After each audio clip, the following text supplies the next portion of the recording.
Good morning everyone. आज BA third year की इस क्लास में हम विश्व के इतिहास में अपना नया टॉपिक स्टार्ट करेंगे। टॉपिक है हमारा अमेरिका का स्वतंत्रता संग्राम या अमेरिका की क्रांति। हम लोग इस बात को भली भांति जानते हैं कि अमेरिका की खोज का श्रेय क्रिस्टोफर कोलंबस को दिया जाता है, जो 1492 ईस्वी में स्पेन से एशिया का जलमार्ग ढूंढने के लिए निकला था, लेकिन उसे ये नहीं पता था कि वह पश्चिमी द्वीप समूह पहुंच जाएगा और उसी के द्वारा इस नई दुनिया या अमेरिका की खोज की गई थी। लेकिन अमेरिका का नाम अमेरिका एक इटालियन अमेरिको वेस्पूची के नाम पर रखा गया है। इसकी चर्चा हम पहले भी कर चुके हैं। और अब आप देखिएगा, ये अमेरिका का जो पूरा 13 राज्यों से मिला 13 उपनिवेशों से मिला एक साम्राज्य था। आखिर क्या ऐसी परिस्थितियां उत्पन्न हुई कि वहां पर क्रांति करनी पड़ी और इन उपनिवेशों को अपनी स्वतंत्रता के लिए संघर्ष करना पड़ा। लेकिन इससे पूर्व में हम जरा इसकी थोड़ी पृष्ठभूमि के बारे में बात कर लें। अमेरिका के इस विशाल साम्राज्य में आप देखिएगा, सबसे पहले जो अपने पैर स्थापित करने में सफल हो सका वो देश था स्पेन। और स्पेन वहाँ धीरे धीरे अपना आधिपत्य स्थापित करता हुआ अपने वर्चस्व में वृद्धि करता जा रहा था।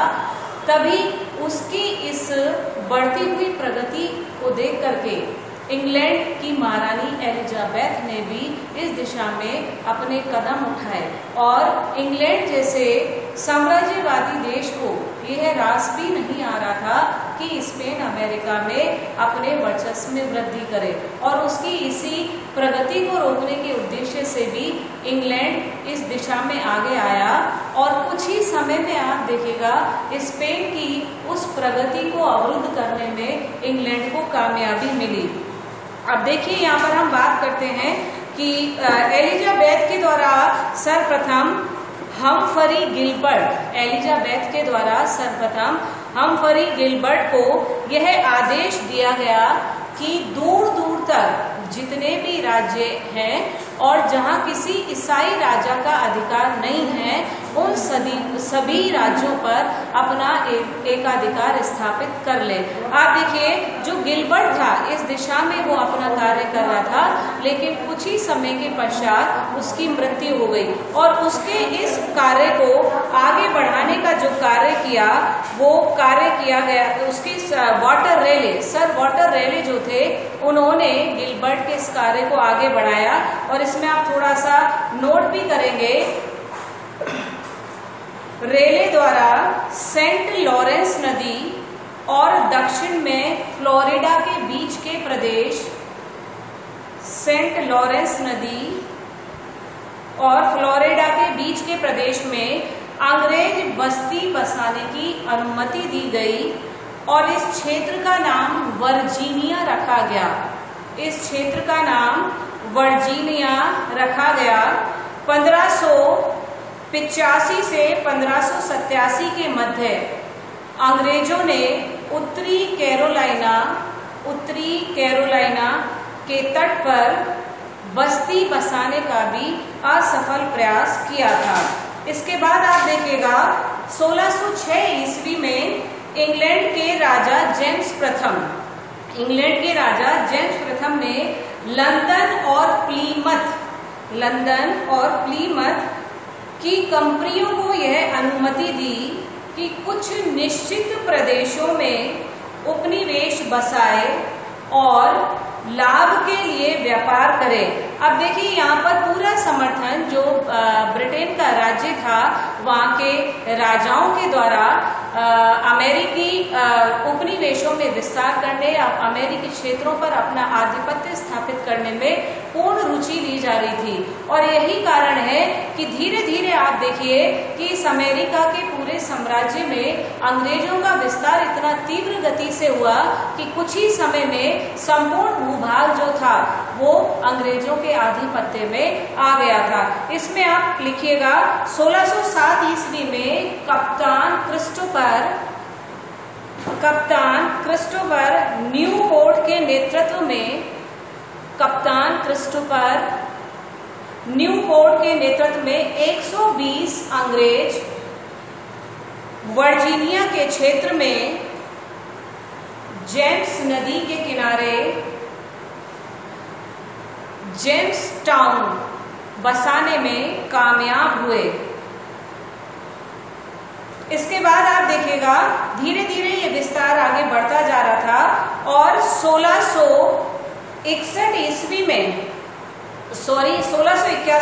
में विलियम पेन ने पेनिसिल्वेनिया बस्ती की नींव रखी। पेनिसिल्वेनिया बस्ती की नींव रखी और इस प्रकार अमेरिकी उपनिवेश जो थे उनकी संख्या में वृद्धि हो गई। अब ये टोटल उपनिवेश जो थे उनकी संख्या बढ़कर के 13 हो गई थी। इन 13 उपनिवेशों के आप नाम लिखिएगा। New Hampshire, Massachusetts, Rhode Island, Connecticut, New York, New Jersey, Pennsylvania, Delaware, Maryland, Virginia, उत्तरी कैरोलिना, दक्षिणी कैरोलिना और जॉर्जिया। ये 13 उपनिवेश थे जिससे मिलकर के ये पूरा यूनाइटेड स्टेट्स ऑफ अमेरिका बना था। अब ये उपनिवेशों के बसने के क्या कारण थे, किन परिस्थितियों ने इन उपनिवेशों की स्थापना में अपनी महत्वपूर्ण भूमिका निभाई, उसमें आप पहला कारण लिखिएगा। तो हेडिंग डालेंगे उपनिवेशों के बसने के कारण। इसमें पहला लिखिएगा यूरोप में होने वाले निरंतर युद्ध और जनसंहारक युद्धों से मुक्ति प्राप्त करना। दूसरा पॉइंट, उस भयंकर परिपाटी से बचने की आशा जिसके द्वारा निर्धन लोगों को जबरन पकड़कर युद्धों में झोंक दिया जाता था और इसके लिए उन्हें अमीरों के हाथों बेच दिया जाता था। नेक्स्ट पॉइंट लिखेंगे,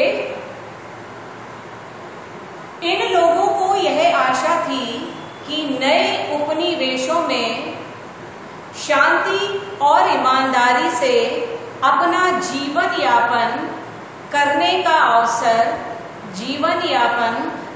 का अवसर इन्हें प्राप्त होगा।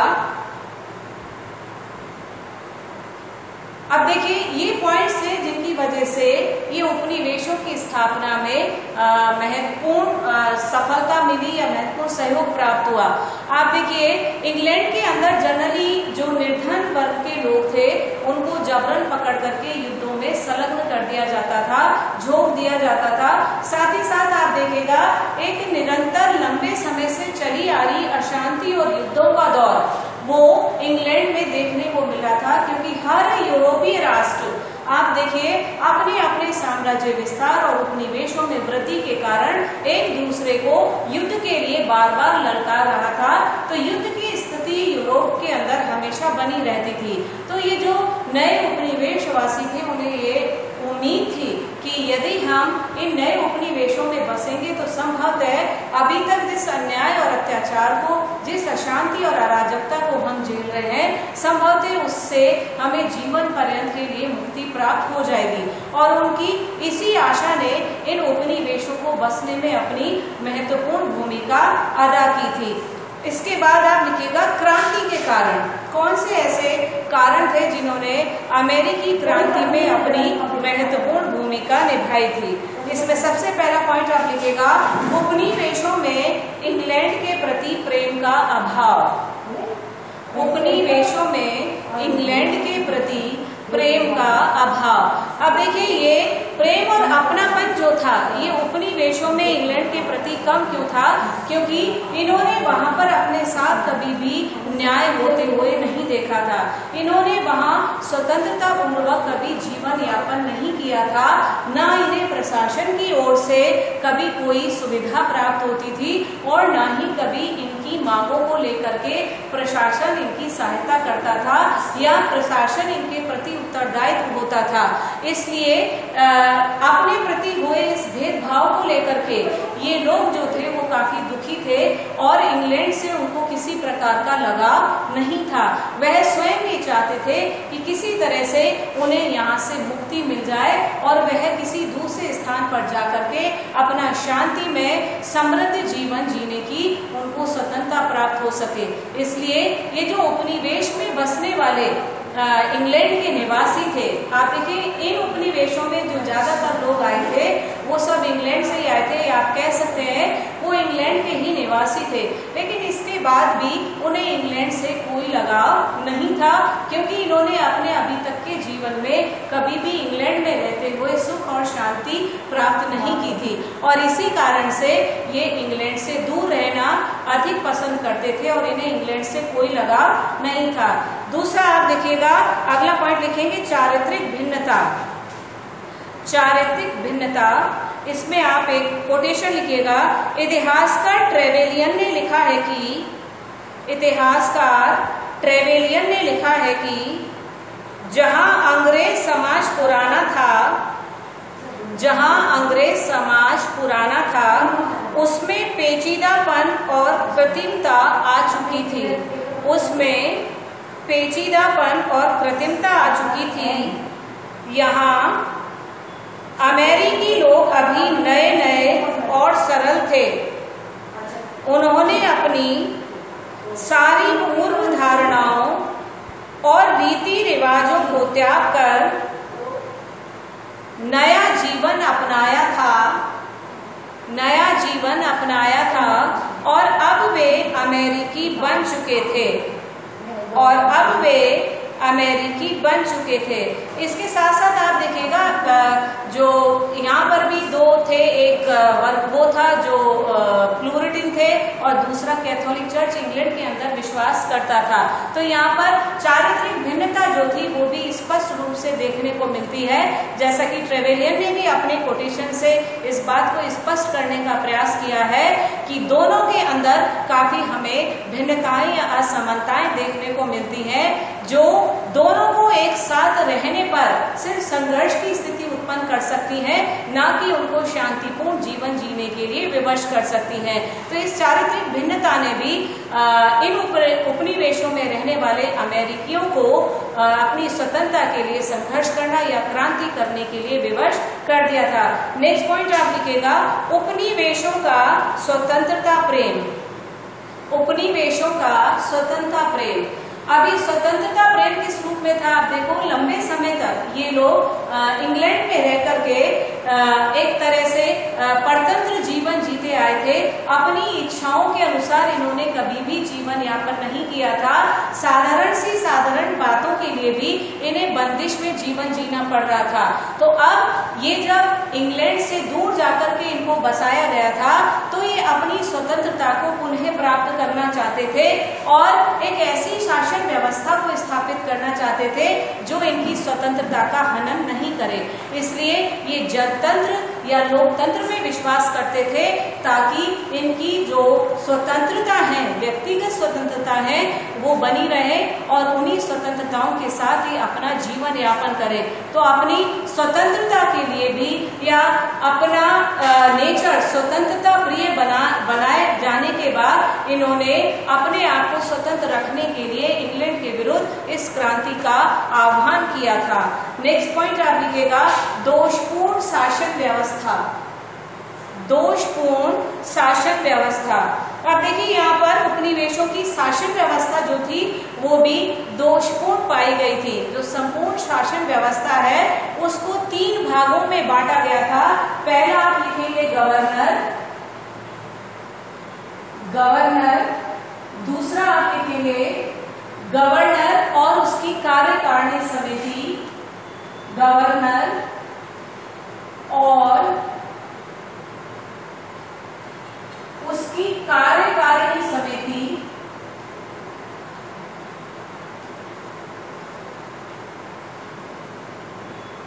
और तीसरा आप लिखेंगे विधायिका सदन, विधायिका सदन या असेंबली।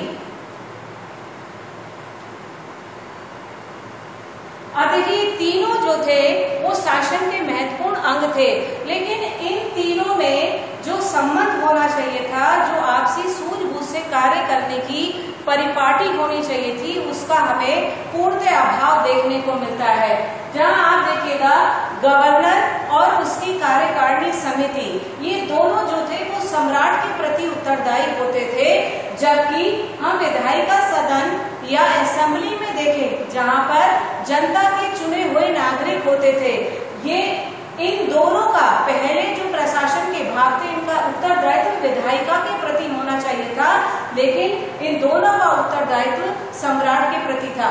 फिर आप देखिएगा यदि हम अधिकारों की बात करें तो अधिकारों को लेकर के भी इन तीनों प्रशासन के महत्वपूर्ण अंगों में काफी भिन्नता देखने को मिलती है। पहले दोनों भाग जो थे, इन दोनों भागों के पास अधिकार थे लेकिन उत्तरदायित्व नहीं थे। जहां आप देखिए असेंबली के इनके पास उत्तरदायित्व थे पहले दो भागों के पास, लेकिन अधिकार नहीं थे।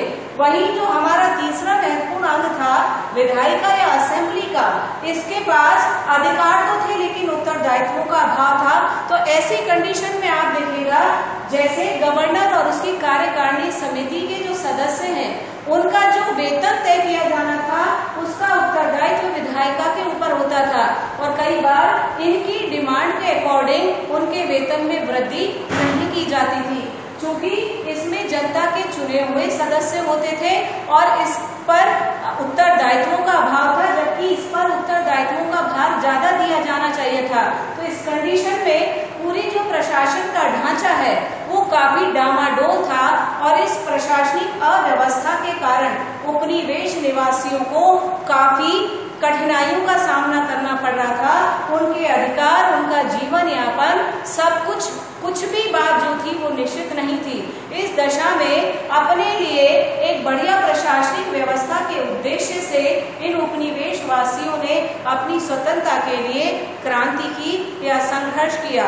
नेक्स्ट पॉइंट में आप लिखिएगा उपनिवेशों की उपयोगिता। उपनिवेशों की उपयोगिता एक भ्रांत अवधारणा। उपनिवेशों की उपयोगिता एक भ्रांत अवधारणा। यहाँ पर आप देखिए कि ऐसा माना जाता था ये जो उपनिवेश हैं, ये उपनिवेश आर्थिक लाभ के उद्देश्य से काफी फायदेमंद है, और संभवतः इंग्लैंड द्वारा प्रारंभ में इन्हीं उद्देश्यों की आर्थिक लाभ के उद्देश्यों को पूरा करने के लिए ही उन्होंने इन उपनिवेशों की स्थापना की थी और अपने अधिकांश लोगों को वहां पर बसाया था। इवन आप देखिएगा जब किसी व्यक्ति को दंड दिया जाता था तो जो अधिकारी होते थे, न्यायिक अधिकारी, जज आदि, इनको ये कहा जाता था कि इन्हें दंड के स्थान पर उपनिवेशों में भेजने या बसने के लिए विवश किया जाए, और ऐसा ही हो रहा था। लेकिन आप देखिए इंग्लैंड का जो मुख्य ध्येय था आर्थिक लाभ प्राप्त करना इन उपनिवेशों से, उसकी ये जो अवधारणा थी वो भी यहाँ पर गलत सिद्ध हो गई थी, क्योंकि उपनिवेश के निवासी जो थे वो इंग्लैंड के प्रति उतने ईमानदार नहीं थे, क्योंकि वह स्वयं अपने आर्थिक लाभ के लिए कार्य करना चाहते थे, स्वयं अपने आप को समृद्ध बनाने का प्रयास कर रहे थे। तो जो आर्थिक लाभ की लालसा इंग्लैंड को थी वो लालसा उसकी समाप्त हो चुकी थी, या वो महत्वाकांक्षा उसकी समाप्त हो गई थी। इसमें आप देखिएगा कुछ कानून बनाए गए थे, जैसे आप देखिएगा जो पोत का निर्माण किया जाता था, जो जल पोत का निर्माण किया जाता था, उस निर्माण को लेकर के भी उपनिवेश जो थे वो काफी सजग हो गए थे। इंग्लैंड ये चाहता था कि अधिकार उसके पास रहे, लेकिन अमेरिकी अपने माल के आयात निर्यात के लिए इसका स्वयं निर्माण करना चाहते थे और स्वयं उस पर अपना अधिकार भी रखना चाहते थे। इसी तरह से आप देखिएगा कुछ व्यापारिक अधिनियम भी बनाए गए थे आयात निर्यात को लेकर के। वो नियम जो थे वो भी इंग्लैंड ने इस उद्देश्य से बनाए थे कि उनको अधिक से अधिक व्यापारिक लाभ प्राप्त हो सके, लेकिन यहाँ पर भी उपनिवेश वासियों द्वारा इस तरह के जो नियम बनाए गए उनका विरोध किया जा रहा था। तो इंग्लैंड का हर एक जो पासा फेंका किया जा रहा था वो विफल हो रहा था। फिर नेक्स्ट पॉइंट आप लिखिएगा सप्तवर्षीय युद्ध का प्रभाव। सप्तवर्षीय युद्ध का प्रभाव।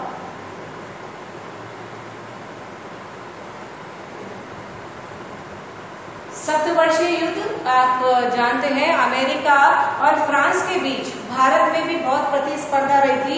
यहाँ पर अपना अपना व्यापार और उपनिवेशों को बढ़ावा देने के उद्देश्य से दोनों ही देश जो थे उनमें संघर्ष की स्थिति बनी रही थी। सेम वही सिचुएशन जो थी वो यूरोप के अंदर भी थी। दोनों देश अपने अपने उपनिवेशों की वृद्धि करने के उद्देश्य से संघर्षरत थे और कई सौ वर्षों तक दोनों के बीच युद्ध भी हुए थे। इसमें सबसे इम्पोर्टेंट आपका था 1757 से लेकर के 1763 ईस्वी तक दोनों देशों के बीच ये सप्तवर्षीय युद्ध लड़ा गया था। अब अभी तक आप देखिएगा उपनिवेशवासी थोड़ा इंग्लैंड के ऊपर डिपेंड थे, क्योंकि कनाडा में जो फ्रांसीसी रहते थे उन्हें उनसे हमेशा आक्रमण का खतरा बना रहता था। लेकिन जब ये सप्तवर्षीय युद्ध हुआ, इस सप्तवर्षीय युद्ध में इंग्लैंड ने फ्रांस को पराजित कर दिया, तो इन उपनिवेशों को फ्रांस के आक्रमण की जो संभावनाएं थी वो समाप्त हो गई और अब वो और अधिक स्वतंत्र होकर के और अधिक खुले रूप से इस चीज का विरोध करने लगे थे कि इंग्लैंड या अन्य कोई भी यूरोपीय शक्ति उनके निजी मामलों या व्यक्तिगत मामलों में किसी प्रकार का हस्तक्षेप करे। और फिर बाद में आप देखिएगा यहाँ पर फ्रांसीसी जो थे उन फ्रांसीसियों द्वारा इन उपनिवेशवासियों को अपना सहयोग भी प्रदान किया जाने लगा था। तो जिन फ्रांसीसियों का अभी तक भय बना हुआ था वही फ्रांसीसियों का भय अब समाप्त हो गया था और वो उनके सहयोगी बनने लगे थे। नेक्स्ट आप लिखिएगा नवविजित क्षेत्र की समस्या। नवविजित क्षेत्र की समस्या।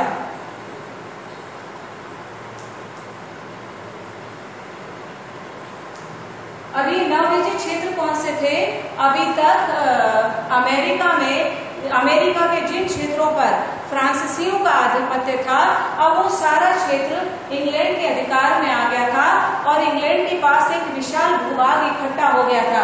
लेकिन अब समस्या क्या थी कि इस नवविजित भूभाग में जो लोग रहते थे वो विचारधारा से बिल्कुल अलग थे।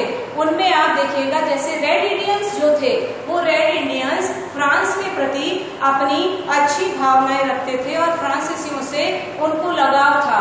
दूसरी बात आप देखिएगा जनसंख्या वृद्धि जो है वो भी काफी तीव्र गति से हो रही थी। तो इस समय इंग्लैंड के सामने भी एक बहुत बड़ी चुनौती थी कि उसने फ्रांस से जिस क्षेत्र पर अपना अधिकार स्थापित किया है उन क्षेत्रों में रहने वाले लोगों को किस तरह से ऐसी व्यवस्था प्रदान की जाए कि वो लोग शांति से रह सके और किसी प्रकार की अव्यवस्थाएं न फैलाएं। तो ये नव क्षेत्रों पर आधिपत्य ये इंग्लैंड के लिए एक समस्या बना हुआ था। और फिर आप देखिएगा इंग्लैंड इस समस्या के समाधान में पूरी तरह से सफल नहीं हो पाया था। इन नवविजित क्षेत्रों की जो जनता थी उसको वो संतुष्ट नहीं कर पाया था। परिणाम स्वरूप ये क्रांति का मार्ग जो था वो प्रशस्त हुआ। नेक्स्ट पॉइंट के रूप में आप लिखेंगे नई आर्थिक नीति। नई आर्थिक नीति।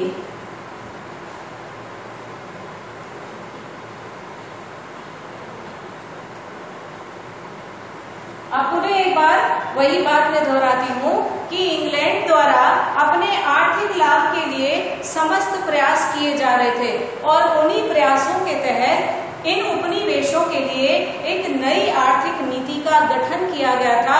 और उसी के तहत आप देखिएगा सबसे इम्पोर्टेंट आता है आपका सबसे पहले शुगर एक्ट।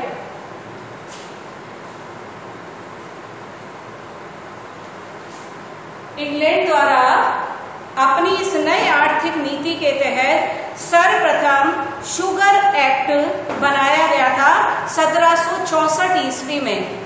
1764 ईस्वी में शुगर एक्ट बनाया गया था जिसका उद्देश्य व्यापार को नियंत्रित किए बिना आगे बढ़ाना था।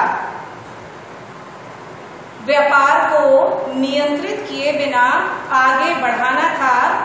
यह पुराने मोल्सेस एक्ट, यह पुराने मोल्सेस एक्ट का ही संशोधित रूप था।